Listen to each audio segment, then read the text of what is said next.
જોઈએ અમારા વહાલા ભાઈ બહેનો, પ્રાર્થનામાં રહો.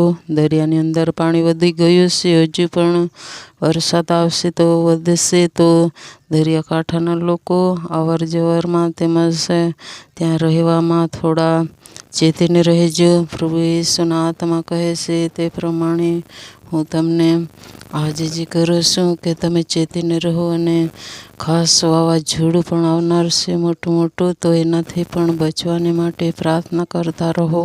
વહાલા ભાઈ બહેનો, પ્રભુ યેસુ પ્રેમ કરે છે, પણ પ્રભુ યેસુ પર આપણે પણ ભરોસો રાખીએ, પ્રાર્થનામાં રહીએ. પ્રભુ યેસુ આપણને સંભાળશે. અને ખાસ એક કહેવત છે કે બડી બાત છોટે મુँह से કરવાની થોડી મુશ્કેલી છે, પણ હું કહીશ ત્રણ પ્રોફેટો જ્યારે ઊભા રહેશે તો એઓના હાથમાં પણ દેવ રાજ્ય આપવા માંગે છે.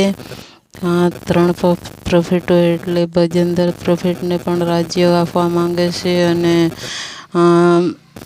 પોલ દિનાકર પ્રોફેટ તેમજ અમૃત પ્રોફેટ, જો તમે તમારી ઈચ્છા હોય તો ઊભા થઈ શકો છો. પ્રભુ યેસુ તમને પુષ્કળ પ્રેમ કરે છે. તમે જો ઊભા રહીશો તો પ્રભુ તમારા મધ્યે પણ કામ કરવા માંગે છે. અને ભજનદર પ્રોફેટજી જે તો લોકોને માટે જે કરે છે તો કરતો રહે છે. સરકાર જેવી રીતે લોકોને સહાય આપે છે એ સગડી કરશે તો પ્રભુ તને પણ ઘણા રાજ્યો પર પણ ઠરાવી શકે છે. પ્રભુ યેસુ તને પુષ્કળ આશીર્વાદ કરશે.